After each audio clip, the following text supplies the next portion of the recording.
그러므로 나의 사랑하는 자들아, 너희가 나 있을 때뿐 아니라 더욱 지금 나 없을 때에도 항상 복종하여 두렵고 떨림으로 너희 구원을 이루라. 너희 안에서 행하시는 이는 하나님이시니 자기의 기쁘신 뜻을 위하여 너희에게 소원을 두고 행하게 하시나니 모든 일을 원망과 시비가 없이 하라. 이는 너희가 흠이 없고 순전하여 어그러지고 거스르는 세대 가운데서 하나님의 흠없는 자녀로 세상에서 그들 가운데 빛들로 나타내며 생명의 말씀을 밝혀 나의 다름질이 헛되지 아니하고 수고도 헛되지 아니하므로 그리스도의 날에 내가 자랑할 것이 있게 하려 함이라.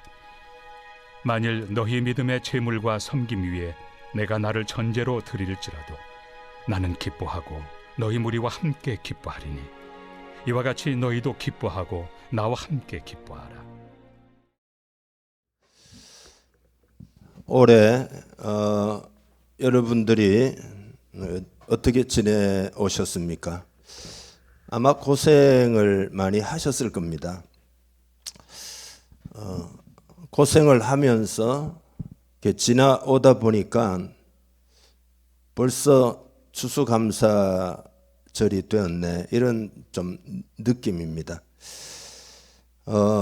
감사절을 맞이해서 감사를 하자고 하니까 아마 사람에 따라서는 뭘 감사할까, 뭘 감사해야지, 이런 막막한 사람도 아마 있을 것이라고 봅니다. 왜냐하면은 고생스런 기억이 많이 있는 사람은 아마 그럴 것입니다. 마땅히 받아야 할 보상을 못 받았다라고 생각할 수도 있습니다. 하지만 고생을 통하여 구원을 이루게 된다는 것을 깨달아야 합니다. 고난은 참 힘들지만 나의 자아만 내려놓으면 고난이 꼭 나쁜 것만은 아닙니다. 구원을 이루게 한다는 겁니다. 그래서 오늘 이 믿음을 가지고 차원이 있는 그런 감사의 시간이 되기를 바라면서 오늘 이 메시지를 전합니다. 산삼과 인삼의 유일한 차이는 자라는 환경입니다. 같은 씨앗이 산에 뿌려져서 뿌리를 내리고 자라면 산이 키웠으니까 산삼이고, 밭에다가 뿌려가지고 사람이 기르면 사람이 키웠으니까 인삼이 됩니다.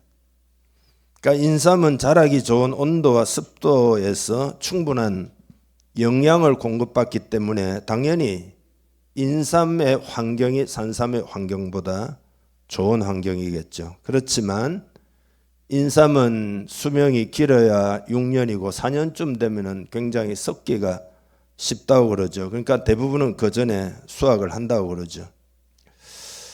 그에 반해서 사계절을 비와 바람 그리고 눈과 추위를 온몸으로 견디면서 어떻게 자라는지를 확인도 할 수 없는 그 산삼은 6년이 지나도 썩지 않고 때로는 수십 년, 심지어는 수백 년을 자라기도 하고, 그 과정에서 인삼에게는 없는 40여 가지의 굉장히 유익한 성분이 생겨난다는 겁니다. 그러니까 고난이 유익이 된다 이 말이죠. 성경의 위대한 인물들은 다 역경과 고난의 과정을 거쳤습니다. 우리에게 찾아오는 역경과 고난은 우리를 더욱 값진 그릇으로 만드는 재료들입니다. 사람들은 예를 들어서 자녀가 말이죠, 미국 같으면 링컨 같은 대통령이 되기를 원할지라도 링컨과 같은 고난의 용광로를 통과하기를 원하지는 않겠죠. 그러니까 그렇게 위대한 인물은 되지 않아도 그 고생은 좀 덜 하면 좋겠다, 안 하면 좋겠다, 그렇게 다 기대를 합니다. 그러나 고통이 없이 진주가 만들어지지 않듯이 고난이 없는 인생은 좋은 그릇이 되지를 못합니다. 그래서 시편 기자는 고난에 대해서 고난당한 것이 내게 유익이라, 이로 말미암아 내가 주의 율례들을 배우게 되었나이다 라고 고백을 합니다. 고난은 깨달음을 주고 고난은 성장과 변화를 선물합니다. 우리가 고난이 있을 때 겸손해지고, 고난이 있을 때 하나님 의지하게 되고, 고난이 있을 때 회개하게 됩니다. 고난이 있을 때 기도하게 되고, 고난이 있을 때 남의 아픔을 이해하게 되고, 고난이 있을 때 우리는 진실하게 됩니다. 그래서 욥 같은 경우는 고난 속에서 이런 고백을 했죠. 내가 죽게 대하여 귀로 듣기만 하여 삽더니 이제는 눈으로 주를 배움나이다. 그러므로 내가 스스로 한하고 티끌과 제 가운데서 회개하나이다. 고난은 구원을 이루도록 돕습니다. 여러분, 구원을 이룬다는 말은 거룩해져 간다, 그런 뜻입니다. 무디는 구원을 이룬다는 이 말을 이미 가지고 있는 구원을 계속 성취시켜 나가는 것이다, 그렇게 해석을 했습니다. 근데 어떻게 구원을 이루느냐? 두렵고 떨림으로 너희 구원을 이루라. 그러니까 이 말은 내 영혼의 구원을 위해서 두렵고 떨라는 뜻이 아닙니다. 구원은 아까 차표 필요 없어요. 뱃삭도 필요 없어요. 은혜로 그냥 받기 때문에 예수 믿어 우리는 다 구원을 받았죠. 그러니까 구원을 위해서 벌벌 떨며 복종하라는 게 아니라 두렵고 떨림으로 구원을 이룬다라는 것이 마치 뭐하고 같은가 하면은, 예를 들어 1억 원을 현금으로 내가 지금 어디다가 가방에 넣어가지고 어디다 갖다 주기 위해서 간다고 생각을 해 보십시오. 그러면은 얼마나 두렵고, 그죠? 떨리겠냐 이 말이죠. 그거 혹시라도 잃어버릴까, 누구 강도가 가지고 가지 않을까, 그렇게 하지 않겠냐 이 말이죠. 옛날에는 전세금을 낼 때 요새는 부동산, 옛날 복덕방이라 했는데 그 현금을 막 가지고 가가지고 하기도 했거든요. 예. 그러면은 현금 가지고 갈 때 있잖아요. 주머니에 손을 몇 번 넣었다 뺐다가 그 가다가 중간에 문제가 생길까봐. 그러니까 우리가 받은 구원이 너무 귀한 건데 두렵고 떨리는 마음으로 그 구원을 소중하게 다루라, 그런 뜻입니다. 그러니까 구원은 죄에서 건진받는 것이고, 구원을 이룬다는 것은 이제 실제적으로 죄에서 건져 주었으니까 그 죄를 이기는 변화를 받는 것을 말합니다. 그러니까 누구나 예수를 믿을 때 새롭게 태어나서 더 이상 죄의 종이 아니죠. 이제 종이 아니니까 육신의 부패성에 우리는 굴복하지 않아야 합니다. 마치 뭐하고 같은가 하면 일제에서 해방이 되었는데 일본에 굴복할 필요가 없는 것과 같습니다. 처음에는 독립국가로서 일어서려고 할 때 어려운 점이 많이 있겠지만, 그렇지만 점점 독립국가로서의 면모를 갖추어 가야 되는 것과 같습니다. 그러니까 구원을 이루는 것이 그런 거란 말이죠. 육신의 부패성을 점점 벗어버리고 영이 자라는 것을 말합니다. 그렇게 하려면 받은 구원을 귀하게 여겨야 됩니다. 구원의 완성을 위해서 계속해서 성장해 나가야 됩니다. 이것이 구원을 이루는 것입니다. 그러니까 여러분, 구원을 이루는 것이 우리 인생 목표입니다. 여러분이 누가 여러분에게 질문하시면 당신의 인생 목표는 뭡니까? 그러면 구원을 이루는 겁니다. 이렇게 말할 수 있어야 됩니다. 인생을 살아갈 때 최종 목표점이 중요합니다. 여러분의 목표 지점이 어디입니까? 여러분은 어디를 향하여 인생길을 걷고 있습니까? 여러분이 최종 어디에 도착하기를 원하십니까? 만약에 어디로 갈 것인가를 알지 못하면 갈팡질팡하게 될 것입니다. 어릴 때 주일학교에서 설교 들은 게 기억이 납니다. 선생님이 이런 예화를 드셨어요. 아버지가 아들 보고 얘야 저 밭에 가서 밭을 좀 갈아라.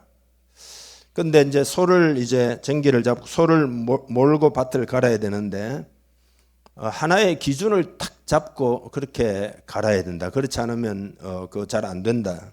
아들이 기준을 잡아야 됐다 생각해가지고 소의 엉덩이를 기준으로 딱 잡았어요. 그래서 소 엉덩이만 보고 밭을 가니까 소가 가는 대로 밭이 가는 거죠. 삐뚤삐뚤 갈팡질팡.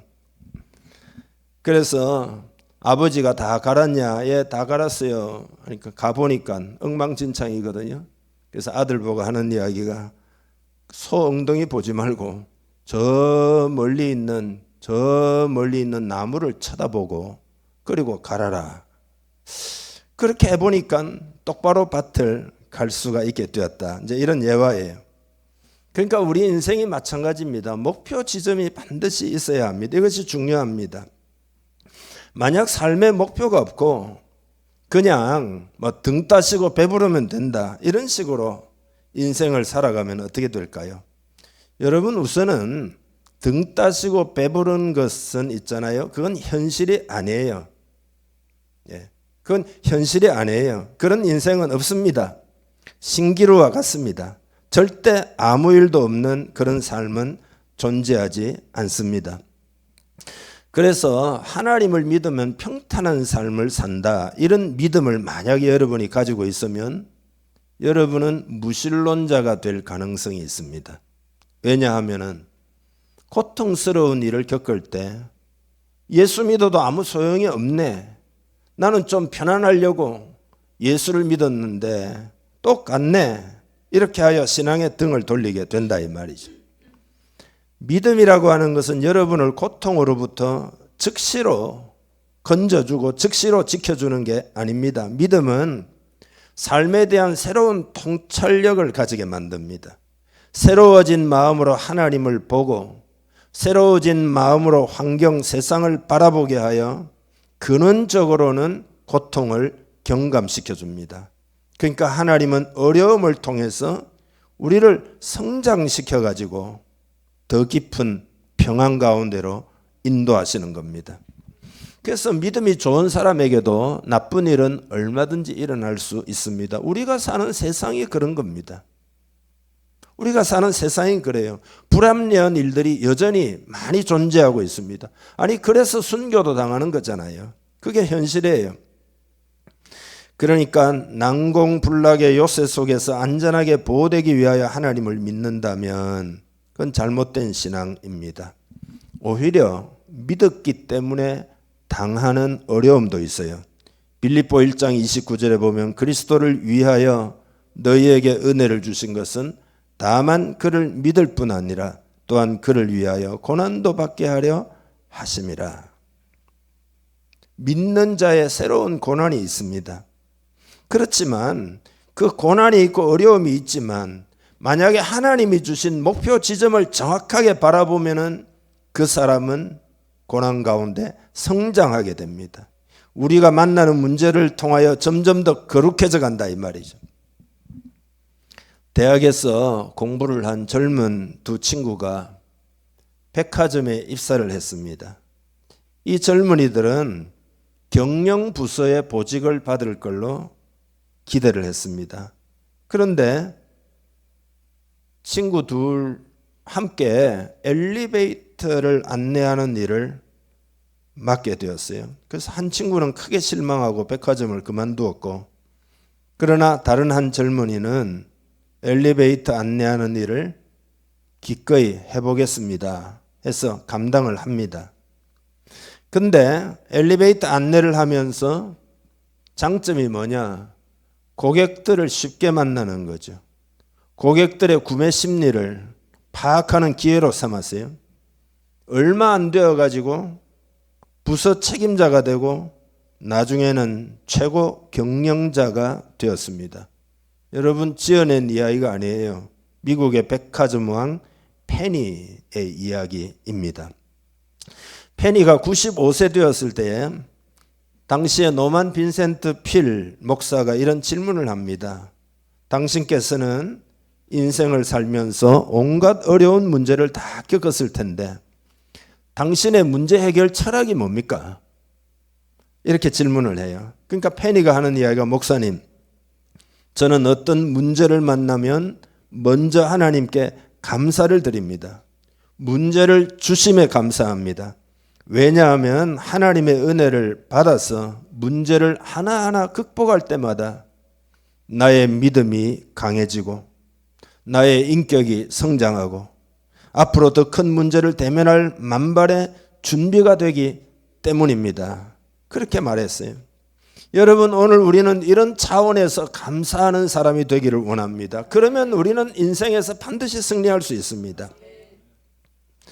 오늘 본문에 보면은 하나님께서는 우리 마음에 소원을 두고 행하게 하신다, 이런 표현이 있잖아요. 소원을 두고 행하게 하신다. 무슨 소원일까요? 구원을 이루는 소원이에요. 영적 성장에 관한 소원을 하나님 우리 마음에 주신다. 영적으로 자꾸 자라고 싶다. 영적으로 더 깊어지고 싶다. 더 거룩해지고 싶다. 이런 소원을 하나님이 주신다 이거예요. 그래서 그 소원을 받아들여서 성장하라는 겁니다. 여러분, 우리는 하나님의 이 소원에 대하여, 하나님은 사랑이시잖아요. 우리가 진정으로 복된 인생이 되기 위하여 우리를 향하여 이 소원을 계속 불어넣어 주신다. 그러니까 이 소원에 대하여 여러분 우리 마음을 열어야 합니다. 계시록 3장 20절에 요한 사도는 볼지어다 내가 문 밖에 서서 두드리노니 누구든지 내 음성을 듣고 문을 열면 내가 그에게로 들어가 그로 더불어 먹고 그는 나로 더불어 먹으리라. 예수님이 문 밖에 서서 문을 두드리는데 문을 열지 않는다. 그 얼마나 불행입니까? 예수님은 오늘날도 여러 가지 방법으로 사람들의 마음 문을 두드리십니다. 여러분이 실패했을 때 예수님은 마음의 문을 두드리십니다. 여러분의 슬픔을 통하여 예수님은 마음 문을 두드리십니다. 여러분의 절망 가운데서 마음 문을 두드리십니다. 그러니까 이때 성장에 대한 강한 소원을 가지고 하나님 내 마음의 문을 엽니다. 고난과 고통이 내 삶에 분명히 있는 건 사실이지만 나를 성장시켜 주시는 하나님께 마음을 엽니다. 그러면 하나님의 은혜가 여러분을 주장하여 여러분을 하여금 성장하고 승리하고 열매를 맺고 복을 받도록 그렇게 만들어 주시는 것입니다.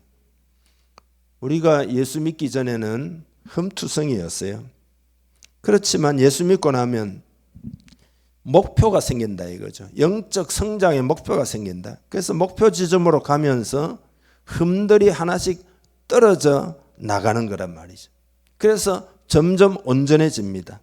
그게 15절이거든요. 같이 읽어볼까요? 이는 너희가 흠이 없고 순전하여 어그러지고 거스르는 세대 가운데서 하나님의 흠없는 자녀로 세상에서 그들 가운데 빛들로 나타내며 아멘. 우리가 온전해지면 구원을 이루면 성장하면 세상 가운데 빛으로 나타내진다 그런 거죠. 여러분 제대로 변화를 받은 사람들은 만나면 만날수록 만나는 대상에게 희망이 되고 소망이 되고 평안을 주게 되고 그리고 의지하고 싶은 사람이 자꾸 되는 겁니다. 세상에서 어려운 일을 사람들이 많이 만나잖아요. 그러면 자동적으로 흠이 많이 없어진 하나님의 자녀들을 찾게 될 수밖에 없어요. 이게 하나님이 만든 인생 원리예요. 하나님 만든 인생 원리입니다. 또 하나님은 우리를 변화되는 그만큼 쓰십니다. 예를 들어 볼까요? 무식하고 감정적인 어부 베드로가 변화되자 최고의 주님의 제자가 되어 쓰임받았죠. 돈만을 위해서 살았던 세리마태가 변화되자 마태복음의 저자요 유능한 복음의 일꾼이 되어 쓰임받았죠. 성격이 불같아서 우레의 아들이다 라고 별명이 붙은 요한을 변화시켜서 사랑의 사도로 쓰신 거죠. 타락한 여인이었던 막달라 마리아가 변화받자 위대한 일꾼으로 쓰임받았습니다.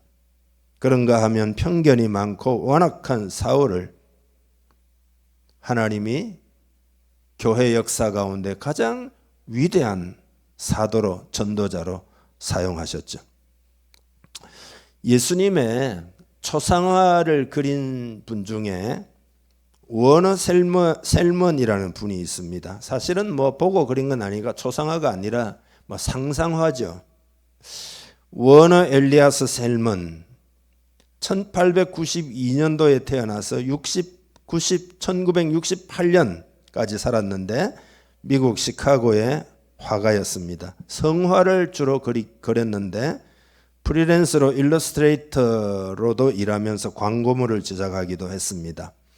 그리스도의 머리라고 하는 그림이 제일 유명한데 이게 5개 이상의 복사본이 팔렸습니다.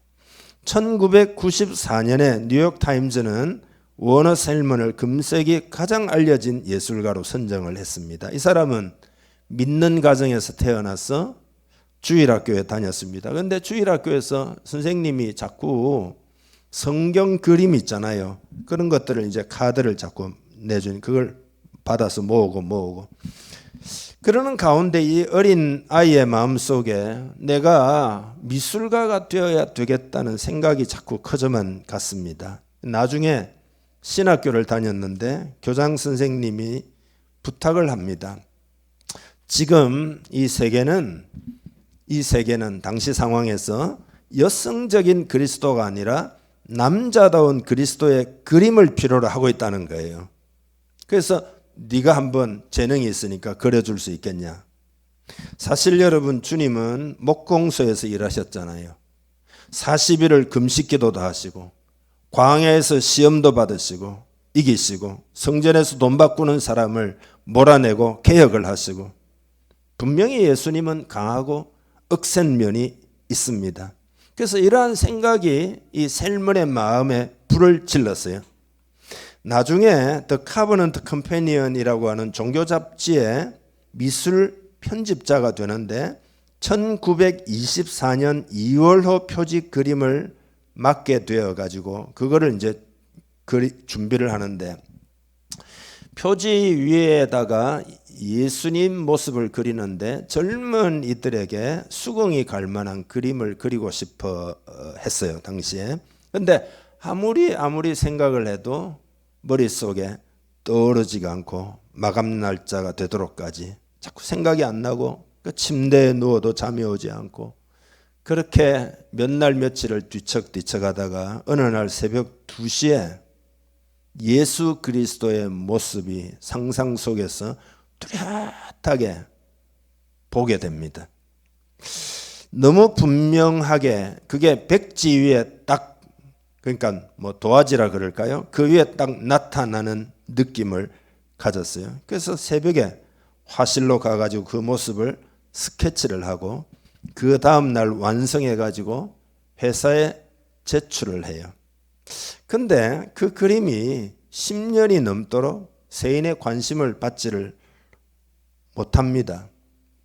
그런데 시간이 지나가면 지나갈수록 사람들에게 이 그림이 관심을 자꾸 받다가 예수님에 관한 초상화로서는 최고의 초상화로 뭐 상상화지만은 이제 여러분이 딱 이제 그림을 보여드릴 텐데요. 누구나 다 봤을 그림이에요. 예, 첫 번째 그림 한번 해보시죠. 그죠? 누구나 본 거죠. 두 번째도 누구나 본 거예요. 그렇죠? 선한 목자. 옛날 예수 믿는 가정에 가면 다 하나씩 걸려 있었죠. 세 번째도 누구나 본 그림이에요. 볼까요? 네, 이거죠. 여러분이 이제 이 그림을 어떻게 보는지 모르지만 주님의 얼굴에는 기쁨과 생동감이 있고 그래서 이거 그림을 보는 사람이 어떤 주님의 영원한 생명을 느낀다는 거예요. 또 주님의 얼굴에는 온유와 겸손이 풍겨요. 어린아이도 예수님의 품에 안기고 싶고 병든 여인도 그의 옷깃이라도 만져보고 싶은 생각이 들게 한다. 또 무엇보다도 주님의 얼굴에는 굳은 의지가 나타나 있습니다. 내가 곧 길이라고 말씀하시는 듯해요. 예, 이제 내려도 되겠습니다. 여러분, 그리스도인이 해야 할 일은 세상 사람들에게 주님을 보여주는 것입니다. 하나님은 우리가 이렇게 성장하기를 원하십니다. 여러분, 이렇게 성장하는 목표를 가집시다. 성장하면 어떻게 되느냐? 인생의 문제를 보다 잘 해결할 수 있게 됩니다. 여러분, 우리는 삶에서 문제 많이 만나죠. 그런데 성장하지 않으면 다 어렵습니다.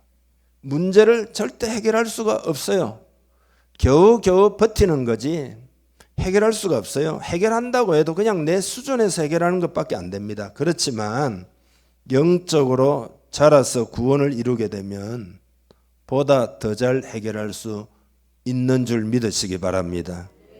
예를 들어 우울이나 슬픔의 문제도, 여러분이 실패했다 생각하는 그 실패의 문제도, 예를 들어 여러분이 회사를 경영한다 치면 회사가 큰 어려움에 직면했을 때도, 혹은 여러분이 직업을 잃어버렸을 때도, 그것이 어떤 문제든지 영적으로 자라면 보다 훨씬 잘 해결할 수가 있습니다. 그래서 여러분, 성장의 목표를 가지고 살면은 여러분의 마음이 굉장히 단단해지게 됩니다. 변함이 없는 인생이 됩니다. 성장하지 않으면 어떻게 되느냐? 모든 어려움에 휘둘리게 되겠죠. 인생에 바람이 불면 이 바람이 불면 여기로, 저 바람이 불면 저기로 계속해서 흔들리는 인생이 되지만, 그러나 여러분이 인생 목표를 정하고 성장하면 변함이 없는 단단한, 어려움도 극복하고 인내할 줄도 알고 꾸준히 전진할 줄도 알고 변함이 없으신 하나님을 닮았기 때문입니다. 안정감이 있다 이 말이죠. 그래서 이 성장이라고 하는 것은 인생의 안전장치예요. 우리가 성장하면 인생의 안전장치를 가지고 있는 것과 꼭 같습니다. 바울이 오늘 본문 뒤에 보면 이런 거죠. 빌립보 교인들이 구원을 이루기 위해서라면, 다시 말해서 성장하기 위해서라면 자기 자신을 전제로 드리겠다. 전제는 뭐죠? 제사를 드릴 때 붓는 그 기름이거든요. 자기 자신을 불살라 줄지라도 자기 자신을 그렇게 드리겠다. 그만큼 빌립보 교인들이 성장하기를 원한다. 자신의 모든 것을 드려도 헛되지 않을 것이다. 그렇게 말을 해요. 또 기뻐하고 기뻐하겠다고 말을 합니다. 그게 오늘 본문 읽었지만은 다시 한번 우리 그런 마음을 가지고 14절부터 18절까지 뜻을 새기면서 읽겠습니다. 모든 일을 원망과 시비가 없이 하라. 이는 너희가 흠이 없고 순전하여 어그러지고 거스르는 세대 가운데서 하나님의 흠없는 자녀로 세상에서 그들 가운데 빛들로 나타내며 생명의 말씀을 밝혀 나의 다름질이 헛되지 아니하고 수고도 헛되지 아니하므로 그리스도의 날에 내가 자랑할 것이 있게 하려 함이라. 만일 너희 믿음의 제물과 섬김 위에 내가 나를 전제로 드릴지라도 나는 기뻐하고 너희 무리와 함께 기뻐하리니 이와 같이 너희도 기뻐하고 나와 함께 기뻐하라. 아멘. 하나님은 우리를 성공으로 부르신 게 아니에요. 거룩이 목표입니다. 거룩함으로 우리를 부르셨다는 걸 깨달아야 됩니다. 그러면 우리가 인생에 맨날 실패하면 되냐? 그런 뜻이 아니라 거룩하게 될 때 하나님이 주시는 성공이 여러분에게 진짜로 있을 수 있습니다. 거룩함이 없이 예를 들어서 세상에 성공했다. 그것이 재앙일 수 있다는 것은 제가 말을 하지 않아도 여러분은 잘 알고 있습니다. 결론을 맺어야 되겠는데요. 한 해 동안 여러분들이 고생을 많이 한 것에 대해서 감사할 수 있기를 바랍니다. 여러분이 더욱 거룩해졌습니다. 하나님이 여러분을 더욱 거룩하게 만들어 오셨습니다. 사실 우리 공동체에는 이러한 내가 성장해서 훨씬 옛날하고는 다른 삶을 지금 옛날과 비해서는 많이 살고 있다라고 고백하는 사람들이 많습니다. 성장을 많이 경험하고 있다 이 말이죠. 여러분 감사하시기를 바랍니다. 기뻐하시기를 바랍니다. 믿음으로 그렇게 할 수 있기를 바랍니다. 구원을 이루는 것은 본질적인 문제예요. 구원을 이루는 자는 하나님이 뭐라고 말씀하시느냐? 뭐든지 원하는 대로 구하라. 그래야만 내가 다 이루어 주겠다. 여러분이 거룩해지면 하나님이 그렇게 여러분에게 말씀하신다니까요. 구원을 이루면 하나님 편에서는 온갖 좋은 선포들을 하신다 이 말이죠. 왜냐하면은 구원을 이루어야 하나님이 주시는 축복이 된다 이 말이죠. 그렇기 때문에 한 해 동안 고난을 받으면서 지내왔다면 감사할 수 있기를 바랍니다. 우리 10가지 감사 보니까 이 모든 것이 다 감사의 제목이에요. 그렇지만 가장 감사해야 될 것은 바로 하나님이 고난 가운데 우리를 변화시켜 주시는 것. 변화시켜 주시는 것. 여러분이 변화하고 있습니까? 감사하기를 바랍니다. 구원받은 것을 감사합시다. 인생 목표를 주신 것을 감사합시다. 하나님께 쓰임받을 그릇으로 더욱 빚어지게 하시는 거니까 그것을 알고 감사합시다. 앞으로 하나님이 지금까지도 쓰셨지만 앞으로는 훨씬 더 귀하게 쓰실 계획으로 인하여 여러분 감사할 수 있기를 바랍니다. 오늘 예배하는 시간 추수감사절 차원 높은 감사를 드림으로써 우리 모두 하나님께 영광을 올려드립시다. 기도하겠습니다.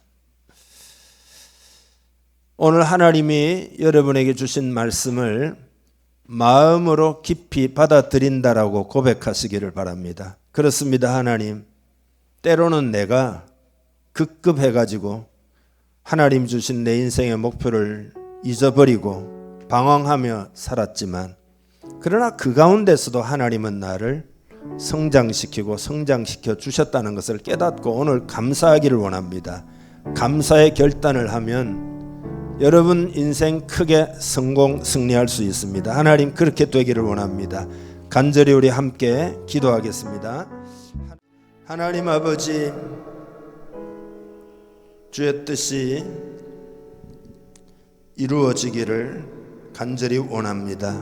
우리가 한 해 동안 많이 성장시켜 주신 것을 감사하고 더욱 성장하기를, 이것이 하나님의 뜻인 줄 압니다. 너희 구원을 이루라 하셨습니다.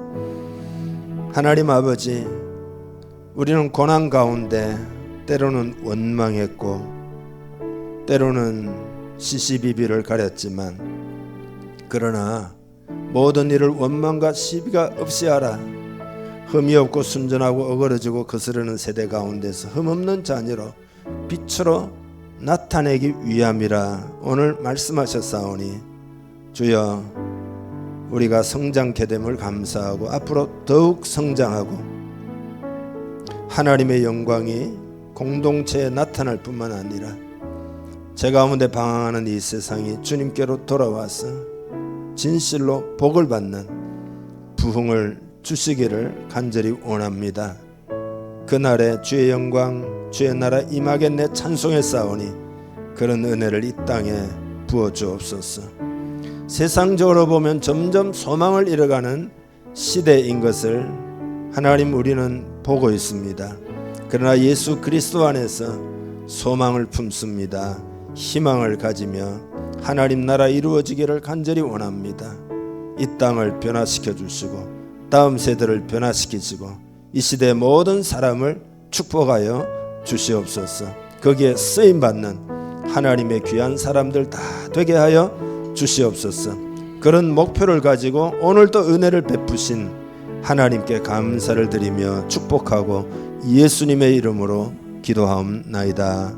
아멘.